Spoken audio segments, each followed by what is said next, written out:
আৰু ৰাজ্যিক পক্ষী সুৰক্ষা পৰিষদ অসম উদযাপন কমিটিৰ বিষয়ববী আৰু সদস্যসকল আৰু লগতে যিসকল আমাৰ বিশিষ্ট অতিথি আমাৰ মঞ্চত আছে আৰু প্ৰিণ্ট আৰু ইলেক্ট্ৰনিক মিডিয়াৰ জ্যেষ্ঠ সাংবাদিকসকল সকলোকে মই আমাৰ সভাপতি হিচাপে উদযাপন কমিটিৰ সভাপতি হিচাপে আপোনালোকক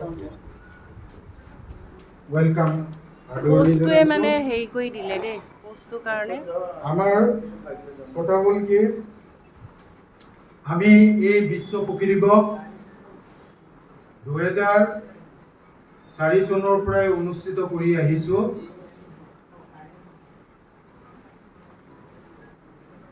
আমি যে 22 সংখ্যক বিশ্ব পক্ষী দিৱস উদযাপন কৰিছো তাৰমানে 22 বছৰ পুৰণা।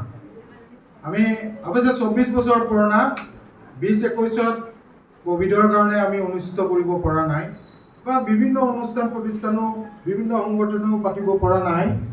গতিকে এইটোত 2 বছৰ আমাৰ যদিও হেৰি হৈছিলে কিন্তু আমাৰ 24 বছৰ মানে হৈছে। এতিয়া কথাটো হ'ল কি আমি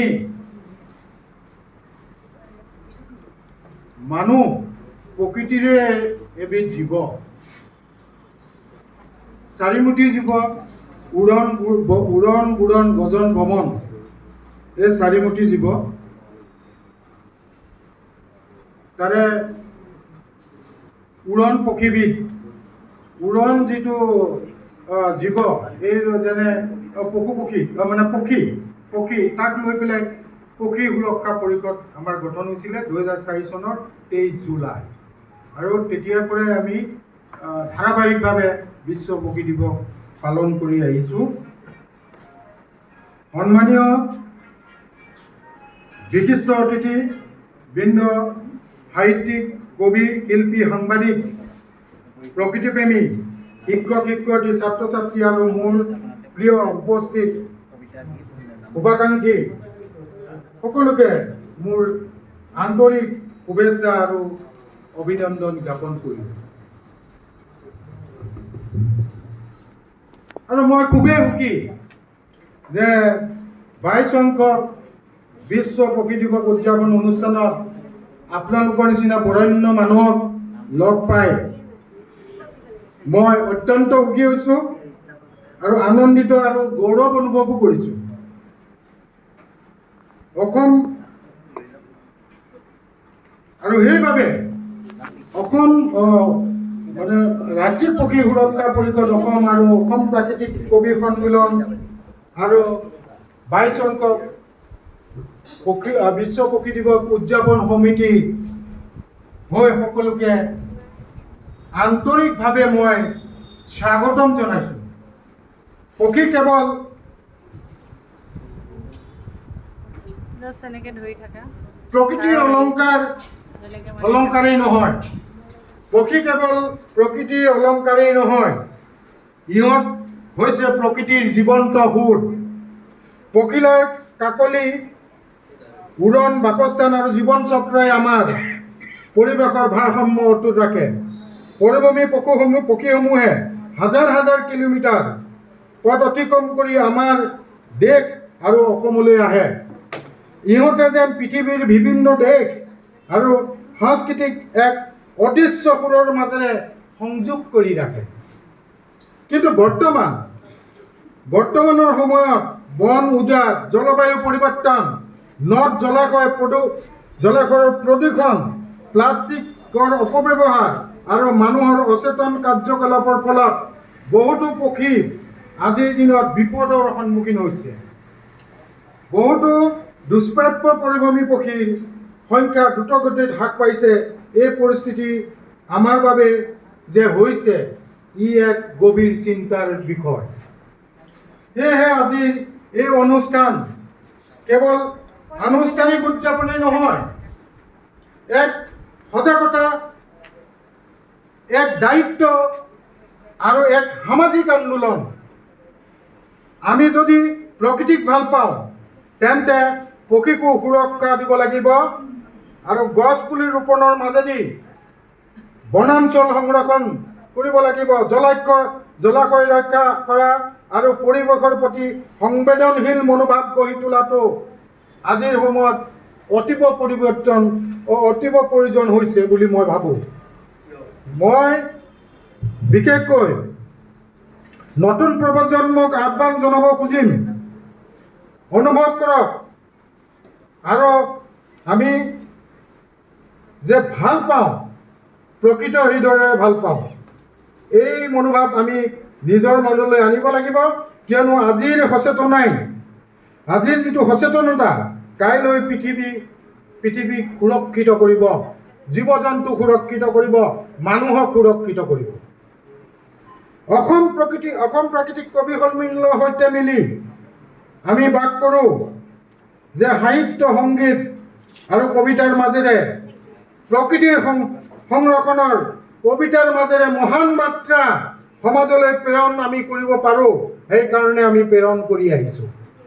এজন কবিৰ কলম আৰু এজন শিল্পীৰ সুৰে মানুহৰ হৃদয় স্পৰ্শ নিশ্চয় কৰিব পাৰে। জুবিন গাৰ্গক আমি শ্ৰদ্ধাঞ্জলি আজি অনুষ্ঠানত কৰিছিলোঁ। মহাবৰেণ্য পৃথিৱী বিখ্যাত এজন যে বিখ্যাত লোক আমাৰ মাজত আছিল, এনে এজন বিশ্ববৰেণ্য ব্যক্তি আৰু শিল্পী মহাপ্ৰয়াণ ঘটিল 19 ছেপ্টেম্বৰ 2025 চনত। যেনেকেই নহওক, এটা ডাঙৰ আঘাত আমাৰ মাজত, আমাৰ অন্তৰত দি গ'ল আৰু এইটো প্ৰতিজন মানুহে মনে প্ৰাণে হৃদয়ে অনুভৱ কৰে। আগতেও অনুভৱ কৰিছে, এতিয়াও অনুভৱ কৰিব, ভৱিষ্যতেও অনুভৱ কৰিব। সেইধৰণে আমাৰ যিসকল মহান শিল্পী আছিলে, ডক্টৰ ভূপেন হাজৰিকা, অসমীয়া মানুহৰ হিয়াৰ আমঠু, গণশিল্পী, এইসকল মানুহে তেতিয়াই ভাবিছিল, বহুত আগতেই ভাবিছিল যে আমি কেনেকৈ আমাৰ গীতৰ মাজেৰে মানুহক জাগ্ৰত কৰোঁ, পশু পক্ষী জীৱ জন্তুক কেনেকৈ ভাল পাবৰ কাৰণে অনুপ্ৰাণিত কৰোঁ, প্ৰকৃতিক ভাল পাবৰ কাৰণে অনুপ্ৰাণিত কৰোঁ। আৰু দ্বিতীয় কথাটো হ'ল কি, আমাৰ জ্যোতিপ্ৰসাদৰ নিচিনা মানুহ, বিষ্ণু ৰাভা দেৱৰ নিচিনা, কমৰেড বিষ্ণু ৰাভা দেৱৰ নিচিনা মানুহ আমাৰ বহুতো, তেওঁলোকে আমাক আদৰ্শ অনুপ্ৰাণিত কৰি গৈছে। সেয়েহে আমি অসম প্ৰাকৃতিক কবি সন্মিলন তথা ৰাজ্যিক পক্ষী সুৰক্ষা পৰিষদে যিমান পাৰোঁ পশু পক্ষী আৰু প্ৰকৃতিৰ কাৰণে কাম কৰিম, যাৰ কাৰণে মানুহৰো উপকাৰ হ'ব। যদি দীঘল হ'লে হেৰি হোৱা নিচিনা হয়, তেতিয়া টিক কৰি দিলে হৈ যাব। মই অলপ আগতে আমাৰ মিডিয়াত কৈছিলোঁ যে আমাৰ 4খন বিশেষ অভয়াৰণ্য আছে ডাঙৰ: কাজিৰঙা, পবিতৰা, ওৰাং আৰু মানাহ অভয়াৰণ্য। আৰু লগতে about to 19 wildlife sanctuary, Dibrugarh চৈখোৱাকে ধৰি এবাউট টু 19 ৱাইল্ড লাইফ চেঞ্চুৰীত আমাৰ কি হৈছে, আগ্ৰাসন হৈছে, গছ গছনি কাটিছে দুষ্কৃতিকাৰীয়ে আৰু বনৰীয়া পশু পক্ষী তেওঁলোকে হত্যা কৰি আহিছে। এই সন্ত্ৰাস নাইকিয়া কৰিবৰ কাৰণে আমি কিছুমান উদ্দেশ্য ল'ব লাগিব, আমাৰ মাজত ল'ব লাগিব যে যিহেতু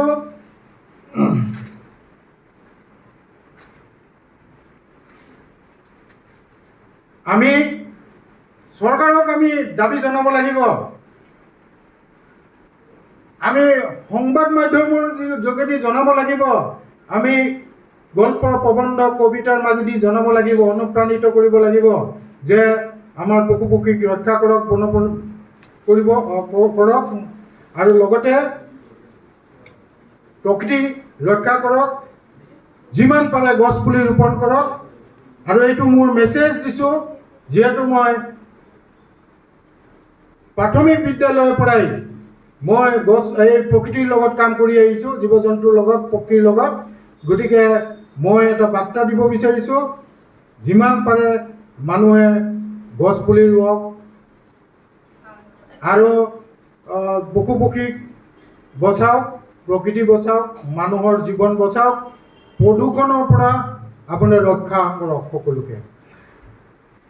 এটা কথা কি, ইন আধ্যাত্মিক আধ্যাত্মিক দিশত আমি যদি চাওঁ, এজোপা গছপুলি আমি কেনেধৰণৰ গছপুলি ৰুব লাগে, কোন ধৰণৰ গছপুলি ক'ত ৰুব লাগে। এতিয়া যদি আমি ইয়াতে বৰগছ বটগছ ৰুব নোৱাৰোঁ, এটা আমি যেতিয়া মুকলি এটা ৰাস্তা পাওঁ, তাত 3 আলি থাকে, 4 আলি থাকে, বা মানে ৰাস্তাৰ কিনাৰত আমি বটগছ ৰুব পাৰোঁ। কেলে এজোপা বট গছ ৰুলে বা বৰগছ ৰুলে ই ডাঙৰ হয়, তাৰ গুটি ধৰে, গুটিখিনি চৰাই চিৰিকটিয়ে খায়, আৰু তাত পক্ষীয়ে আশ্ৰয় লয়, আৰু মানুহো গছৰ ছাঁ ল'ব পাৰে। আৰু এজোপা গছ ৰুলে সেই মানুহজনৰ যিটো আধ্যাত্মিক দিশত যিটো আশীৰ্বাদ পায়, গোটেই পৰিয়ালে পায়। এজোপা গছ ৰোৱাৰ কিমান মহত্ব আছে ইন আধ্যাত্মিক দিশত, এইটো কিন্তু বহুত গুৰুত্বপূৰ্ণ। গতিকে সেই নিয়মটো আমি ফ'ল' কৰোঁ, আৰু আমি আহোঁ সকলোৱে মিলি গছ পুলি ৰোপণ কৰোঁ। আৰু সেয়েহে মই ক'ব খোজোঁ যে মোক ক'লে মই 10-12 ঘণ্টাও মোৰ একেৰাহে কথা কোৱাৰ অভ্যাস আছে, কৈ থাকিব পাৰোঁ। কিন্তু আমাৰ অনুষ্ঠান আছে, এই অনুষ্ঠানটো আমি সময়মতে আমি সামৰণি কৰিব লাগিব। আহক আমি সকলোকে পুনৰবাৰ মই আদৰণি জনাই আৰু মোৰ মৰম আৰু শ্ৰদ্ধা জনাই আহক আমি সকলোৱে একেলগে প্ৰতিজ্ঞা কৰোঁ। আৰু যদিও আপোনালোকে অকণমান থিয় হৈ দিয়ে ভাল পাম। সকলোৱে এটা কথা মই পঢ়ি যাম, যিটো ক'ম আপোনালোকে একো ক'ব। আহক আমি সকলোৱে একেলগে প্ৰতিজ্ঞা কৰোঁ। পক্ষী বচাও, প্ৰকৃতি বচাও, সেউজীয়া পৃথিৱীত আগন্তুক প্ৰজন্মৰ বাবে সংৰক্ষণ কৰোঁ। ধন্যবাদ। জয় আই অসম, জয় প্ৰকৃতি, জয় পৃথিৱী। ধন্যবাদ।